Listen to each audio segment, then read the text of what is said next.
Fox show, where it's you and the law, where you'll have an opportunity to talk to two attorneys where normally you have to pay to talk. Now tonight, we're very privileged. We have one of our local district attorneys, Rich Naranko, who's been a district attorney with us for 10 years. Rich, welcome to the show. Thank you, Steve. Pleasure to be here. Now, Rich, could you tell us a little bit about what the DA's office does? Its primary capacity is to prosecute cases in court. We receive filings from various law enforcement agencies. It could be highway patrol, sheriffs, fish and game, animal control, and then we process the reports into complaints and file the cases and arraign people in court.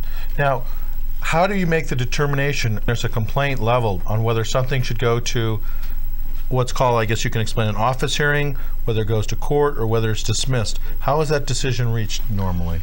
The filing deputy, upon reviewing the initial report, will make a determination based on criteria established by the district attorney's office as to whether or not the case should be set for an office hearing, which is an informal resolution. It's a hearing at the district attorney's office with a hearing officer and the parties, or whether a complaint should be filed, and if a complaint should be filed, whether it qualifies for a misdemeanor, which is a crime that has a maximum of 1 year in jail or less, or opposed to a felony, which is a crime which requires a state prison commitment, or it could be a misdemeanor as well. It's called a wobbler. Some of them are. Now, the office hearings where both parties shake hands and go away? Ultimately, that would be a great resolution, but unfortunately, it doesn't always happen that way. And the misdemeanor, that can be, in the code book, it lists where things are a misdemeanor, felony, or what you said was a wobbler, where it could be filed either way? That's correct. The penal code for California lists the crimes that are straight misdemeanors, the ones that are straight felonies, and the ones that cross over between both worlds. And usually when there's a penalty, there's a possible fine and jail sentence, and who's that up to when you're convicted? Well, let's start with the process. First you get charged, and in the discovery, at least when I walk into court, there's the police report and the charges. How many charges can they hit you with at once? It depends on the nature of crime or crimes that are present in the report upon review by the filing deputy. So can they 2, 3, 6, 7, 8? Is there a limit as to how many they hit you at once, or? Not necessarily. Sometimes they will file more crimes than you would expect because there's various ways of filing a particular crime. Now, for example, somebody walks into Kmart to steal something. If it can be shown that they had the intent to commit the crime when they entered, there's a burglary. If they take something and walk out with it, if it's under a set amount, it could be a petty theft. If they fight, use force or fear to get away with the property, now you've got a robbery. So it would depend upon the actions committed by the person in the report. So the same incident can also evolve several different charges at the same time? That's correct. You may not be able to get sentenced on all the charges, but you can be charged and convicted of them necessarily. So when you're charged, they for the possible penalty, they have a low, high, and a medium. It might say 16 months, a year, 2 years or something. Could you explain that? The felony charges usually have a range, a sentencing range. If it's a kind of charge that can have a probationary sentence, then the judge can set probation and fix a term in jail of up to a year. If it is going to be a state prison commitment, there is usually a low, a mid, and a high term which the judge will choose from. The parties will argue from their perspective what they believe the person should receive, and the judge would make the decision. Normally, the judge would start at the mid-term, and if there are aggravating factors present, the judge would go up to the high term. If there's mitigating factors present, the judge could come down to the low term. Is a previous record one of those mitigating factors or enhancement? What creates an enhancement where you get hit with more, and what are some examples of it? Some of the types of enhancements you can have could be the use of a dangerous or deadly weapon, for example, a knife. Other enhancement could be use of a firearm. Other enhancements could be if you were out on bail or you're on recognizance on another case when you committed the new crime. If you commit great bodily injury or serious bodily injury. If the victim is of a special age group, over a certain age or under a certain age, that can be an enhancement. If the quantity of a controlled substance is over a certain amount, that can be an enhancement. If the amount of loss, for example, on some kind of an embezzlement or a theft type case, if it's over a certain amount, there can be an enhancement for loss. Now, how old does a crime have to be where it's not counted in this enhancement? Well, there's many different factors that come into play. For example, if you've been to prison, you can have a 1-year enhancement added on to your sentence for having been sent to prison. However, if there was what they call the 5-year washout period, then you would not be able to allege that enhancement. It would depend on the type of crime that you're looking at for the enhancement. For example, DUIs, they have a 7-year washout from offense date to offense date. Is that offense is committed, or from when you're convicted of the DUI, the 7 years? The DUI offense dates usually run from the date it was committed to the date the next one was committed, whereas your prison commitment, for example, would be when you were released. They would start counting the 5-year period from there. And when you're looking at enhancements to previous crimes, you're looking at similar crimes of that nature? It could be similar crimes. When it's, for example, a prison commitment, it doesn't matter what the crime was. It's the fact that you went to prison. If you've been convicted of a theft-related crime in the past, whether it be a misdemeanor or a felony, that can be alleged on a new theft-related type of crime. Now, I also noticed that most of what people get charged with never goes to trial. When I go into court, it's usually an offer, and sometimes there's negotiations, and they call it a plea bargain. Could you explain what that is? Sure. In most cases, the custody cases, for example, let's deal with those. Because if you're not in custody at the time of arraignment, it follows a different process. If you're in custody at the time of arraignment on a misdemeanor or a felony, you will go to the arraignment court where you'll be formally charged with the crime. At that court, on most of the misdemeanors, the judge makes the offer as to what the sentence should be. And quite often he'll ask for input from the DA in the courtroom. If it's a felony case, the DA's office makes the offer. It can either be done by the early disposition deputy in the courtroom, or it could be done by the deputy who's specially assigned to the case if there is one. Now, are our sentencing any different than other areas? I've noticed when I do DUIs, it seems to be 3 days jail minimum for a first offender. Here, I go to Beverly Hills or something, and they seem to have a different way of looking at it. Is there kind of a scope of what can be offered and what can't be offered? There's usually a minimum and maximum that's offered per code. Up in the Antelope Valley here, I've been up here now 8 years. I was 2 years down in Los Angeles and then in El Monte before that. And it is different, especially in misdemeanors, as what the minimums are and the maximums are as far as what the judges will sentence. I've noticed up in Antelope Valley, they take crime a lot more seriously. The judges choose to sentence a lot heavier and give a longer probationary period than other areas of the county. Now, if someone's on probation, you mentioned that and they're being a good citizen, can they go back into court and ask for probation to be reduced? Yes, quite often in felony cases, the person will go back before the court, and if it qualifies for reduction, he can petition the court to have his case reduced to a misdemeanor and have probation terminated. The felony case will normally have a formal probation, whereas a misdemeanor is summary probation. In other words, you just basically answer to the judge. You do what the judge tells you to. Whereas on formal probation, you're answering to a probation officer as much as once a month. How long do you have to wait? Half probation, 3/4 probation, until you go into court and make the request? Quite often on felonies, that'll be included in the plea agreement, if there is one, that the person, after so many years of successful probation, can petition the court to reduce the felony to a misdemeanor. Now, it's not all felonies, it's just the wobblers that can be reduced? For the most part, yes. Yeah, you can't usually take a straight felony case and reduce it down to a misdemeanor because there's no mechanism for getting it there. Okay, I think I'm getting that. Again, let's go through the process. You've got the arraignment, where there's an early disposition where sometimes offers are made. Right. They enter a plea of guilty or not guilty. Then they do the prelim. Tell us a little bit about the prelim. What does it entail? What level of evidence do you need?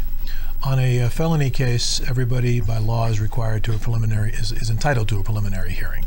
A preliminary hearing is strictly a hearing where the prosecution has to present enough evidence to convince the judge that it's more likely than not, basically. So like a hair's more evidence? Yes, if you want to quantify it, yes. It's not a proof beyond a reasonable doubt like you would have in a trial. It's enough evidence to show the judge a felony was committed and this is the person that you have in court who committed the felony. And once that's happened, then they go upstairs and they replea, and then they go through the process, or what happens? For every charge that they're held to answer on at the preliminary hearing, that charge then gets filed into the information, which goes to one of the, well, it used to be municipal court and superior courts, but we're all superior courts now. Yeah, we used to call it upstairs, but now it's everywhere. So you would go to the next level, the superior court, for arraignment in that court, and the process would start over again as far as a pre-trial and a trial date. Do the offers ever get better, or do they get worse as you're going up? It depends. It can depend on many things. If the case suddenly falls apart because, for example, you find out a victim has lied, or a victim has a criminal record where he could be impeached because of the criminal record, or if the victim takes off, you need to have a victim or witnesses to prosecute a case. So depending on what happens with that case between the time it's filed to the time it gets to trial can determine what happens with the offer. What use is the information you gain at the prelim for the final trial? Can be used to impeach a witness? Can you give more evidence in a prelim hearing? What is it used for? Usually what the evidence that's put on at the preliminary hearing, aside from being able to be used to impeach somebody if they testify differently later on, it has to deal strictly with the crimes that have been alleged in the complaint. You're usually not allowed to present extraneous evidence at a preliminary hearing because it's not relevant. When you get to trial, that could be a different situation. If there's a defense being raised that wasn't raised at the preliminary hearing and is being raised at trial, then this other evidence could come in which case the prosecution could necessarily bring in, try and combat that. Okay, I'm beginning to get the now, how long someone's constitutional rights between the entering the plea and they can go to trial? Well, normally when you're arraigned, you have a 10-day court calendar within which you have to have your preliminary hearing, or a 60-day calendar if you're outside of that. And if somebody wants to waive time, they can go on, as long as the court will allow it. But that has to be mutually agreed to. For the most part, it has to be the defense who requested. The defendant has the right to waive time or not. And if the people can make an objection, but if the defense has good grounds for making the continuance request, the judge will usually grant it. I mean, the people do have a right to a speedy trial as well. What percentage of the crimes that people are charged with end up actually going to trial? I have never actually calculated the figures for here in Lancaster, but probably I always hear the 15%, 10 to 20%, that range of what's actually charged actually goes to trial. Do they all go to trial up here in the Antelope Valley, or are some of them sent down to Van Nuys? Or? Wouldn't it be nice? When they get that new courthouse built, then perhaps all of our cases will go to trial here. Right now, a great many of the cases are sent out to San Fernando, Van Nuys, downtown. I actually tried a case last spring. I had to go to Torrance. It's a far distance. Yes. That's the only open courthouse they found? Is that? That's what'll happen if they have to check the calendar court down in Department 100 in Los Angeles to find out what's available. So it's a great inconvenience for victims and witnesses because they're the ones who then have to make the trek to wherever the courtroom is. Now, when two people are charged in committing a crime or something, do you try them together, or do you separate them, or what happens? Oh, for the most part, they can be charged together, and defense can often make a motion to sever the defendants. I've had numerous, multiple defendant cases. None of them have ever been severed. It depends, too, if they're both arrested at the same time. We had a case filed last week. It was on a male and a female for both doing the same crimes. The female was actually in custody. The male was not. It was filed by arrest warrant. At the arraignment for the female, we realized that the defendant male was sitting in the audience. And that lasted for about an hour. But then he would be tainted with information, or? Well, no, he was arrested based on the warrant and taken into custody. I've had one client who showed up in the wrong courthouse, and they issued a warrant on him in the courthouse he was supposed to be in. What are some of the typical motions you see that defense counsels make on behalf of their client? At what stage? You start with the prelim. What type of motions? Suppression? Give us an example of some of the motions. For the most part, at a preliminary hearing, you're going to have a motion to suppress evidence. You're trying to show, the defense is trying to show that either the search or the seizure of property was done without probable cause. If they can get the judge to agree with them and the motion is granted, then whatever the evidence was they were trying to keep out will be kept out. Do you ever see very many of those granted? Not a large amount. I mean, I've seen in the 8 years that I've been here, I think I've seen about 15 or 20 of them. Can you give us an example? What was enough evidence to suppress the information? The judge felt that either there wasn't enough probable cause to do what the police did. In a lot of cases, if the police have a right to be where they are when they make their observation or find what it is they're looking for, then the motions will not get granted. But if it's something where they stepped over the line, the Fourth Amendment rights, or the Fifth Amendment rights, or Sixth Amendment rights, then it's something the judge can say, sorry, the evidence is not going to come in. I was reading a case where probable cause wasn't enough where someone went to a house, the police went in for what they felt they had probable cause, and the case I was reading said they needed exigent circumstances. Right. So is there a higher level you have to reach than probable cause? Well, as far as the motions to suppress, here again you're dealing with the judge's interpretation of what they believe is probable cause. And you mentioned the exigent circumstances. If there's exigent circumstances, and for example, what I mean by that is they're chasing somebody down the street who has just shot 3 people, and he's got gun in hand. Hot pursuit. Right, exactly, and he runs into the house. Or if there's an issue of public safety, for example, then they could qualify under those grounds to go in without a warrant, without probable cause, to that person.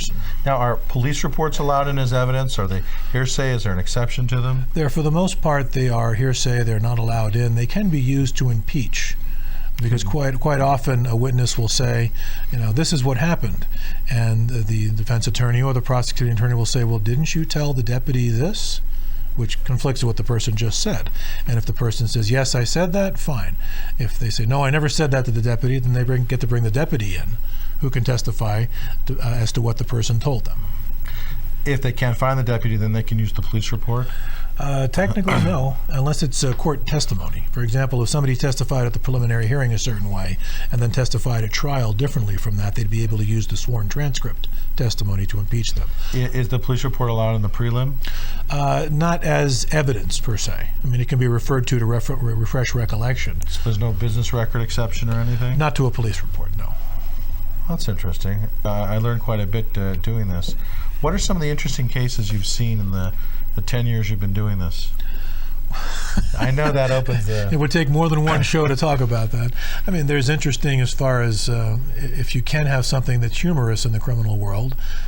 We've seen some of those. If there's sad cases, there's an interesting one going on right now with the juries in deliberation, as a matter of fact, on the ladies charged with not keeping records for the sale of iodine. You wouldn't think that's much of a crime, but it violates a statute, and they were prosecuted for it. I just finished a trial last month, very, very difficult trial, a lot of charges. It was among family members. So to try and get into what would be interesting, well, you'd have to come up with specifics on that. Well, we'll ask some more questions after break. And again, you can start calling in anytime you'd like at 726-0382. You and the Law, and we'll go to break right now.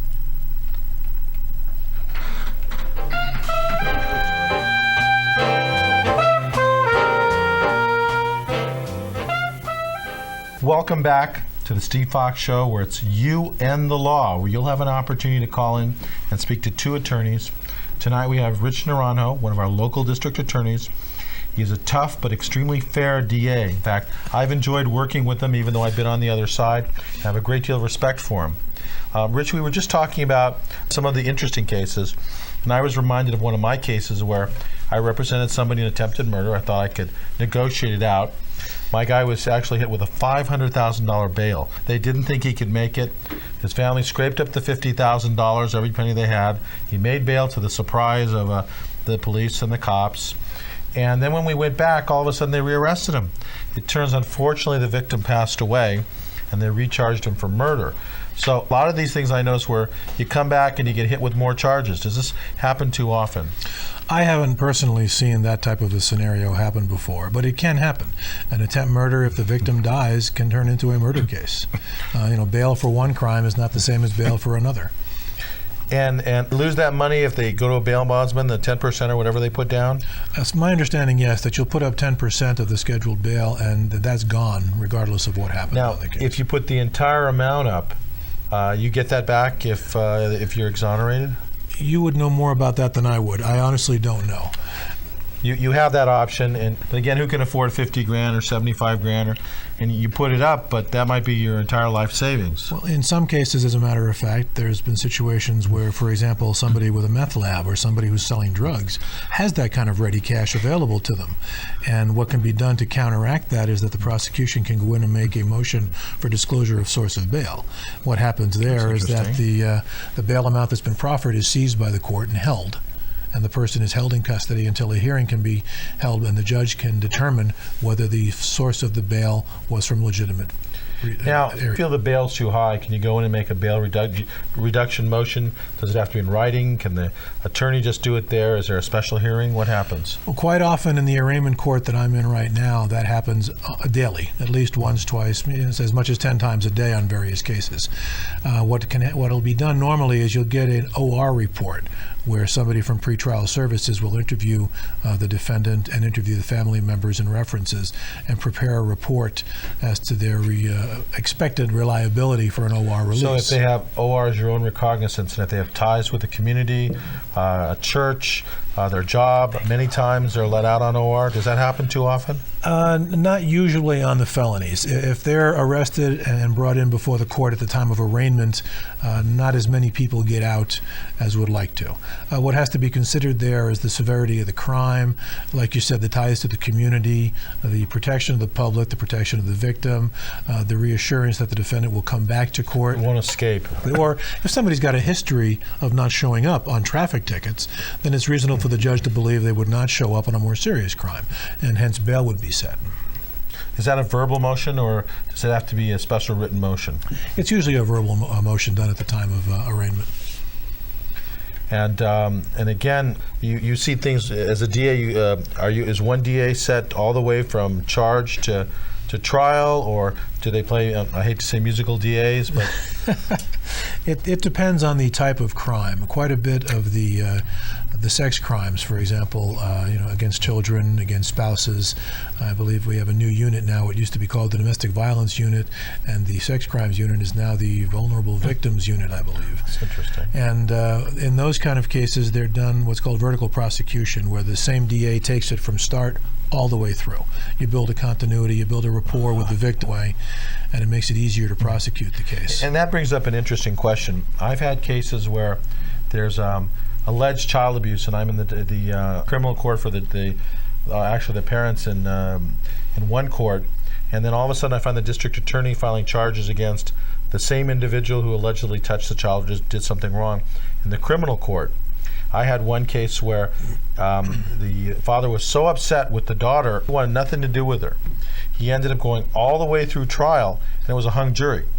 When it came down to the other court, whether to keep the child or not, he said, "Steve, I want out. I don't want to go there. I'm not going to show up in the court. Tell him I don't want the child." Unfortunately, because it was a hung jury, they gave him back the child. So I've seen now is the evidence in that children's court, is that admissible over there in the criminal court and vice versa? Usually not. I've had multiple situations, especially when I used to run the misdemeanor master calendar court, where someone would be filed on for a child endangering misdemeanor charge. At the same time, Children's Services are taking them to dependency court. And quite often, if there had not been a record or a history of any kind of abuse, if it was a one-time or first-time deal, I would wait on the criminal case, or ask them to wait on the criminal case to see what Children's Services wanted to do. If most of the time they would have some kind of a program the person would enter into, and we would try and structure a settlement in the criminal case to go along with that. Because again, if they get hit with some type of sexual abuse, that can ruin them for life. I had one where the client allegedly touched the child, and the only thing I could get reduced down to was child annoyance, but that was still a sex reportable crime. That's right. So commend you on that concept, because once they get convicted of something like that, they're stuck with that for life, are they? Yes. Well, let me explain something. I want to make sure we're clear. I'm not talking about a sex case on a child. In the misdemeanor court, you had usually abuse-type cases, too hard a spanking, endangering the child. For example, a mother would get drunk and fall asleep on the couch, and a toddler, 1-year-old, be wandering around the front yard with no fence, and just open to the street. That's what I'm talking about. If it's a sex-type case, I would not usually settle anything like that short of a trial. And most of those would be done as felonies, not as misdemeanors. And yes, they're registrable now, and it's a lifetime registration. Now, I've had kids in the juvenile court convicted of sex crimes. Is that sex report? And let's say they're 16 or 17. Is that reportable for life? If I remember correctly from my days in juvenile a few years back, no, the juvenile crimes as a juvenile did not cross over unless they qualified as one of the serious or violence for purposes of alleging a strike. and even then you had to have special criteria met as far as the age of the juvenile at the time the crime was committed and whether or not he was found fit or unfit for juvenile prosecution. I had one that we prosecuted in juvenile court, and nobody mentioned anything about reporting it as a sex offender. And right after that, he got a letter saying you have to report as a sex offender. Does that happen? I don't recall anything like that happening back in '98 when I did the juvenile court here in Things Lancaster. could have changed, sure. There's been a number of changes recently as far as the juvenile law. As a matter of fact, Prop 21 last year set things, really ablaze, whereby the DA's office could direct file on certain age juveniles. Now, an appeals court in San Diego has ruled that to be unconstitutional. So now, challenge going on to that right now. So, when do they determine whether to, or can they still, file on a juvenile as an adult? For the most part, I don't deal with that. That goes especially down to the juvenile unit in Sylmar, which is run by the juvenile organization. So I'm not, since I'm not in that unit anymore, I don't keep current on juvenile filings as far as what the minimum ages are for going directly to adult. I've also noticed up here in the Antelope Valley and elsewhere, there's been a lot of terrorist threat type things where we're very sensitive, especially with the Columbine, where individuals were shot. In fact, we haven't increased the Peace Day, not to give a commercial, but on the 20th of April, and it'll be at Antelope Valley College, where Challenger School will be helping, along with others, to increase the peace based on those type of actions.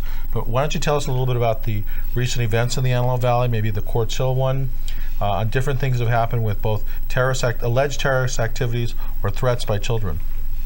The crime of terrorist threats, I think, as you realize, just recently became a strike now. And there's still a split in jurisdictions as to what some of the qualifications are for whether it qualifies. Some jurisdictions feel that if the threat is made and the person is put in fear, that satisfies it, whereas other ones... It doesn't have to be an overt act or anything? No, it can just be simply saying, I'm going to kill you. I'm going to get my gun and kill you. Whereas in some jurisdictions, if the person says, if you do that, I'm going to kill you, they will consider that conditional, and therefore it doesn't qualify. It's got to be unequivocal. In some jurisdictions, and so there's a split right now among jurisdictions. I know we had was it last year, I believe, and here again, I wasn't in juvenile, but we had the young man at Quartz Hill High School, I believe it was, who had made some kind of threats, and there was all kinds of activities going on for that. There was a juvenile filing, I believe, and it even spilled over into the civil world, where the parents of that juvenile, I believe, sued some of the students who were interviewed by the sheriffs for defamation. And although I believe, and like I said, I don't do civil, so I'm not positive, but I believe those cases were thrown out in the civil court, but yet the children, the parents of the child who had made the report when interviewed, were stuck with an attorney's bill to defend the case. Do they have to pay that bill? Well, this is your attorney you've hired to defend you in a defamation action, so yes, most attorneys won't take that pro bono. Unless it's contingency, which is a percentage. Many of them take them hourly, which means you're stuck with the bill. That's correct. What is the penalty for, I'll wait till you finally get a drink. What is the penalty for a terrorist threat? What's the range for it? I believe the Penal Code Section 422 is a 16-month low term and a 3-year high term. That's quite a long time for, and people should realize that when unfortunately the child says the wrong thing, even if it's in jest, it might be taken seriously. He could end up with 1.5 years in jail, is what you're saying. Well, if we're talking someone under 18, well, they could get YA or something. They could, but usually in the juvenile world, they start off with, depending on the history of the child in the juvenile court, with a home on probation, for example, or suitable placement, or they graduate to camp, and if that fails, then CYA can be Now, imposed. that home on probation, I believe they call that a HOP. Sometimes they also call it a 654. Could you explain what that is? 654 is actually an informal form of home on probation, if I remember correctly. It's the court putting you on a period of probation that if you do everything well, the court will dismiss the case at the end of, I think it was a 6 month. So it's like a diversions program where you do the time and you're in a good behavior all of a sudden. Hopefully it's all the time. and then if you've completed the 6 months or a year or whatever it is, then they will retroactively dismiss the charge? Right. Well, you never, as a juvenile, have it go on your record officially as a charge per se, because juvenile records, are sealed. But for example, I know what Judge McKay would do would be he would lay out some strict guidelines for the child to follow, and even in some cases he would put in some time at juvenile hall up front. So they put in the time, but they'd still be on 654 probation? Right. They would get a little taste of what it's like to be in custody, and then be sent home, and then do their 654. What if it's a drug charge or a DUI, drinking? Will they even though the charge will be retroactively dismissed, will the DMV then take away their license for a year? The DMV had a much higher ramification on juveniles than it did at adults, if I remember correctly, under the juvenile law, because they can hold your license for, I thought it was 5 years. I could be mistaken. Like I said, it was 3 years ago when I did juvenile. But they had, and you could also be convicted at a much lower alcohol concentration than an adult. I think they have a no tolerance policy Exactly. So even a .01 would get a conviction? It could, yes. And that could affect your license status till you're 21. So is there a guideline on that with the DMV, or is it subjective? Or I'm sure they do have a guideline, which is something they would follow. In juvenile court, I only saw, the whole year I was there, I believe 2 cases involving alcohol, a DUI type of case. There were many drug cases and whatnot, but those were not, driving under the influence of drugs. But I think I saw only 2 driving under the influence of alcohol. And what were the results on those? In both cases, I think we successfully, if you want to use the word rehabilitated, worked with the parents and the juvenile. And that's one of the great things about juvenile. You're able to interact more. On a one-to-one level. Exactly. In some cases, you're greasing the skids for some of these kids just to go to state prison when they turn 18. And you could see it in their eyes quite often, just that glazed over look where they didn't care. In other cases, you had parents who were very concerned, and you had kids who had realized that they had just messed up, and the people that they love the most are the ones they hurt the most. And those were the ones that, 80% of them, I would say, never came back. They were good. So what was the penalty on those 2 DUI cases? I'm sorry to say I don't remember. It was 3 years ago. And you've done thousands of cases, so I'm probably... Easily, between, master calendar under misdemeanors and now under the EDP felony program, handling, 20 to 30 to 40 cases a day, depending on the type and nature. What are some of the early disposition felonies or misdemeanors you've seen, and what type of offers have been made? Can you give us an idea? I know it's hard because every crime is different. Every set of circumstances is different. Can you give us an idea what happens there? Well, what I'll do is I'll evaluate the report, and I'll evaluate the record of the person. I'll look at the crime. I'll calculate the maximum exposure the person has, which, in an ideal world, if they were convicted on everything and all allegations were found true, that's your maximum exposure. Based on that, based on their record, based on the injuries, if there are any, I would make an offer. For the most part, unless there's some real serious bodily injury, a great bodily injury, I would usually make an offer that runs about half of what the maximum exposure is, keeping in mind that somebody is never going to get convicted of their maximum exposure. Very rarely does that ever happen. For the most part, the judge is not going to do that. So you're really offering them perhaps a little less, get convicted of, but they're still getting a deal because they're saving the taxpayers' time on that trial. Well, as far as that end of it, I don't think they consider that a deal. Saving them exposure is what I think they consider a deal, because most of the time the offers I make are less than half of what they could possibly get if they went to trial and lost. What are some of the charges, and what have been some of your offers? Can I? For example, you've got somebody who's been to prison once for a theft-related type of crime, and they come in and they steal something at the local Walmart, or at Home Depot, or at Best Buy, anything like that. So now you've got a petty theft with a prior or a second-degree burglary charge. Usually both of those are filed. And then, because we can show the intent that when they went in the store with no money, or an empty bag from that store, and later try and walk out with that bag full of property, that those actions will show the intent. Circumstantial evidence. Exactly. And what have been your offers on something like that? If the person's been to prison, now they've got a maximum exposure of 4 years. So I would probably offer them low-term state prison, which would be 16 months, or give them the option if they want. You can be on probation for 5 years and serve up to a year in the county jail, up to the judge. Quite often those people who have been to prison before realize that, thank you very much, I'll take the 16 months because they only do about 8 of them if they qualify for the work program, and then they're not on probation for 5 years. They're on parole for a few years. What's the difference between parole and probation?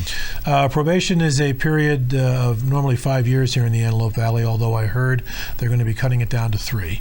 That hasn't gone into effect yet, where you're reporting monthly to your probation officer with the possibility of the remainder of your sentence. In other words, if you plead for a year in county jail and 5 years probation, and the crime has a top term of 3 years, if you violate probation, the judge could give you anywhere up to 3 years in state prison for violating probation, less the time you've already served.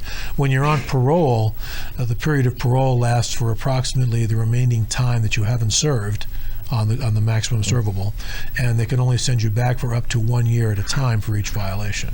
You could do it in county jail, or they could send to state prison. Which is worse, the state prison or the county? What's the difference between county and state prison? Never having been there, thankfully, I can't answer that with direct firsthand knowledge. I've heard from inmates, from defendants, that it's much easier to do state time than it is to do county time. I've heard that, but it sounds strange because the state prison you're in for longer, and the county you're in for less. I know. I don't understand it either, and I hope I never have to understand it. And I've seen I've even seen in the juvenile court where the judge gave a child the choice of a long term in YA or a short term in county prison. And I've seen the interesting choices that the people have had to make. They actually gave him a county jail choice? Well, what happened was is that the crime was committed before he was 18, and the sentencing was after he was 18, so he was eligible for the county prison. I see. So he gave him a choice between YA, which I believe is up till age 25, right, and once you're 18, you can go into county, which I think is still a scary experience for most people. I agree. And it's something that most of us would like to avoid. I've seen some of those kids 3 years ago that I had in juvenile come through the door as adults. They remember me, and I can tell by the look on their faces that they're not having fun being in county jail. You know, I used to teach in the county. I used to be a school teacher, and I taught in the summers in the county jails.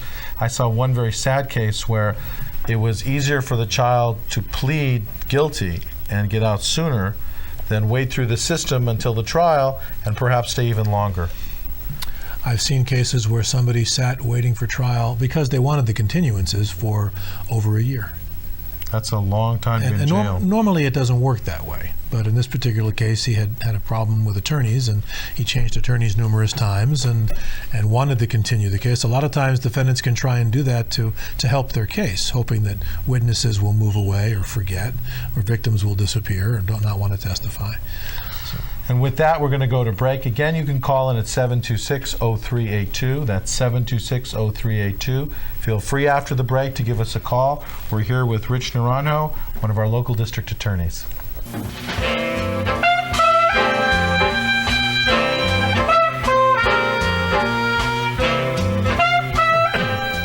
Welcome back to the Steve Fox Show, where it's you and the law, where you can call in and talk to two attorneys. Call in at 726-0382. That's 726-0382. And tonight we have a very special guest. We have Rich Naranko, which is one of our local district attorneys. And again, they file the charges and make the decision as to what goes to court, what gets negotiated, and what goes to trial. And Rich, when I'm sitting and negotiating with the DAs, there's a number of tools, at least I attempt, and maybe you can give me some hints on other tools I could use. I sometimes offer community service in lieu of perhaps so many days in jail. Caltrans, where my client has Caltrans, where my client reimburses what they may have accidentally taken.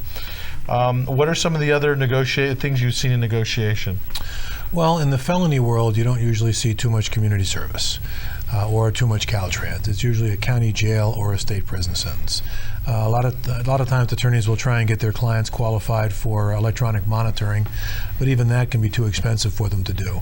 And a lot of times they will not qualify because of the nature of the crime.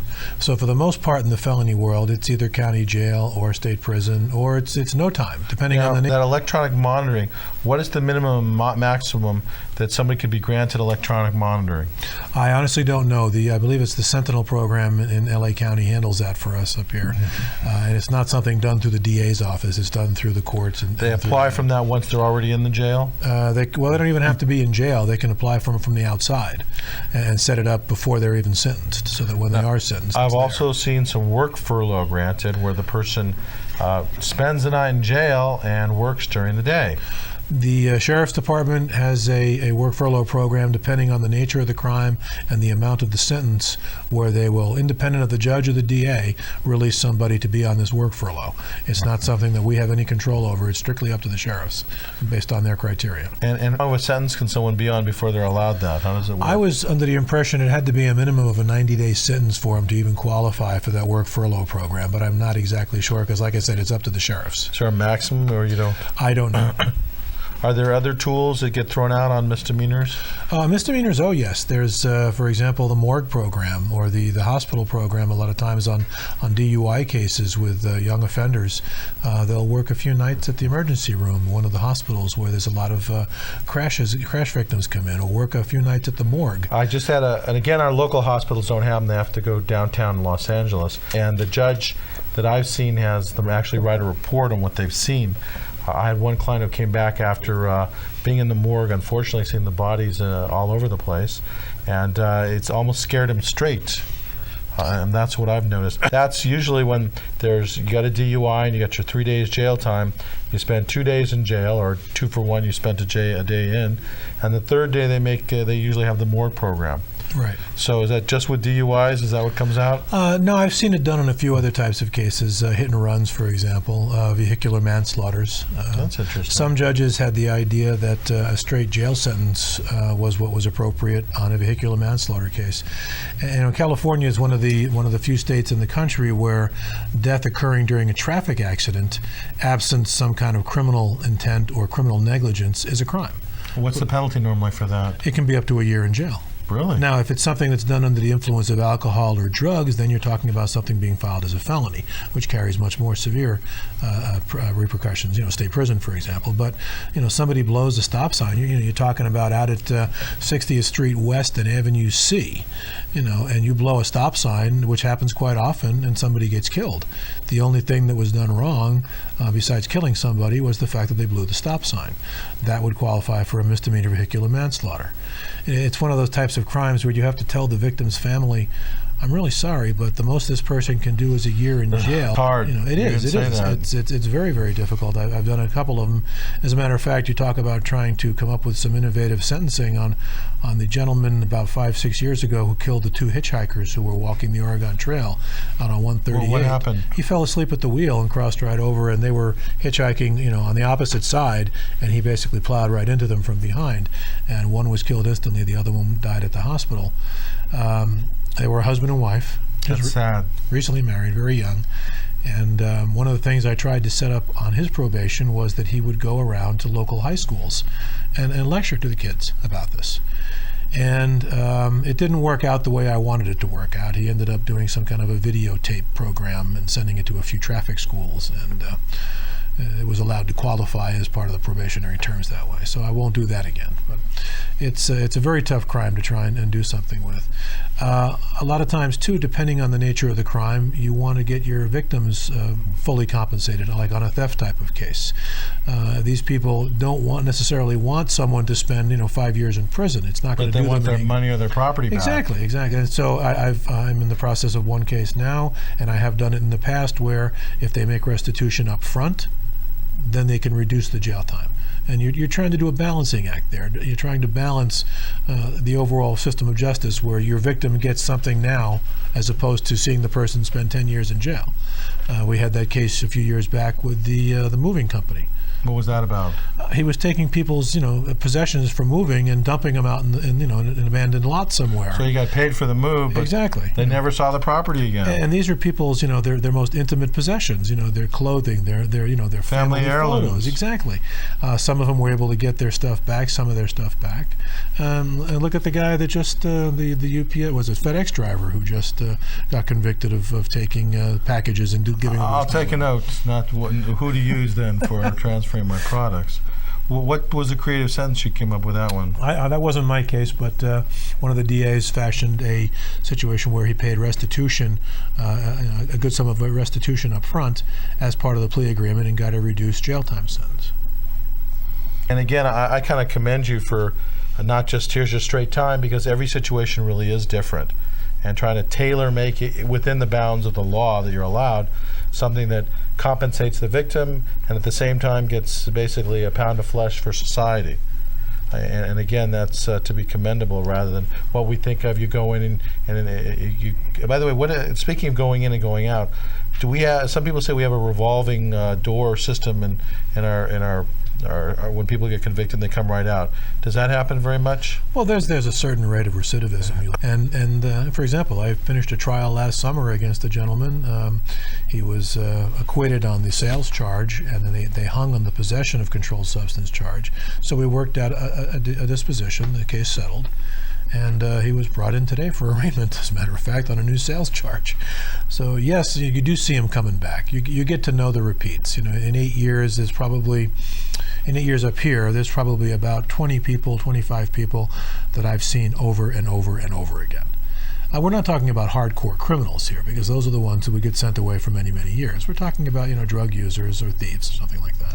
Could you tell us a little bit, switching gears for a minute, the diversions program where drugs or who qualifies, where they go in there, they enter a sentence, they enter a plea ahead of time, they do some kind of program, and then it retroactively disappears. What type of crimes qualify for this? Most of the drug possession charges, not any of the sales ones, not any of the ones that involve using a firearm or any large quantities, will qualify for the drug diversion program, where you enter a plea for an agreed upon sentence and you go into the diversion program. If you successfully complete diversion, you're allowed to withdraw your plea and the case is dismissed. If you should fall off diversion, either by not qualifying or picking up a new crime along the way, then sentence that you've already pled to can be immediately imposed. So the remainder of the sentence that's left? No, you don't serve any of the sentence. Okay. You enter a plea agreement. You plead guilty for example, first-time possession of a controlled substance. Person has no record, never been diverted before in 5 years, no felony convictions in 5 years. They can qualify for diversion. They would enter a plea agreement whereby they'd be on 5 years probation and serve 90 days in county jail if they fall off diversion. If they don't fall off diversion, they just go through the diversion program. At the end of 18 months, they're able to withdraw their plea and the case is dismissed. So none of the sentence has been imposed at that point. It's hanging over their head. And if they do screw up or mess up, is this only for felonies, or just some misdemeanors qualify? Misdemeanors qualify as well. As a matter of fact, the possession of marijuana, I think you have to be convicted 4 times before you can get diversion on it. It's one of the few misdemeanor crimes that does not have a jail sentence behind it. It's a fine only. So once you're convicted 4 times instead of the fine, or in addition to the fine? According to the code, the 5th time you have to be diverted on it, which doesn't make any sense. Here you're doing it after the person's been convicted numerous times, whereas instead of before. Exactly. Well, that's kind of an interesting question. Now, I'm always told that a lot of times, again, I skip around a lot, that there are loopholes sometimes in the law. Have you ever seen any loopholes that you didn't agree with or that defense attorneys bring? I'm trying to learn. I'm trying to pump you for information.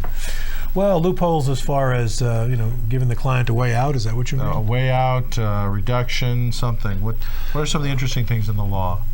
Well, if you can't prove your case, obviously, beyond a reasonable doubt, or something pops up whereby you realize you could lose a key piece of evidence, that's, I guess you could call that a loophole. I've seen situations where somebody thought they were on probation and had a search condition. Most of the time when you're on felony probation, there's always a search condition, meaning the sheriff's, any law enforcement agency can search you any time of the day or night without probable cause. Is that all felonies or just? For the most part, every felony I've seen has always had a search and seizure condition. Some of the judges don't like to always impose those, but if they're negotiated as part of the plea agreement, then the judge has to go along with it. And it gives law enforcement the right to come in any time of the day or night, with or without probable cause, to search them. Does that search provision have to be stated at the time of the sentencing? It's usually put in the terms and conditions of probation. There'll be one of the long checklists on the big sheet will be that box, submit yourself to search and seizure. There have been situations in misdemeanor probation where the person thought they were under search and seizure. seizure, or thought they were on felony probation for search and seizure, because quite often a peace officer will ask you, are you on probation? Do you have a search condition? Yes, I do. And they get searched and something's found, and it turns out they weren't on probation. There was no grounds for a search. So does that stuff get thrown out then? That can be thrown out, yes. It depends. It depends on how bad the facts are. If the officer reasonably believed the person was on probation based on what the person said, or if it was something where the evidence was in plain sight or something like that, then necessarily it wouldn't get thrown out. Again, bringing up other subjects, since I've kind of got you captive here, I've noticed our schools are using sheriffs to enforce discipline in the schools. I've represented a kid for throwing candy, literally, and he got a misdemeanor ticket. I've had 2 kids fight in a locker room, and one gets a misdemeanor ticket. And again, my question is, what do you think of that? Or I think if it's too policy, then I'll stay on. No. I think back to when you and I were in school.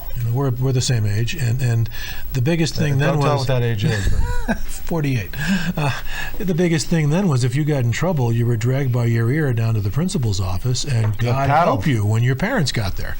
Nowadays, you get in a fight at school, and the sheriff's department is there, and criminal charges are filed on you. Now, granted, in some cases, the fight could rise to the level of a criminal filing.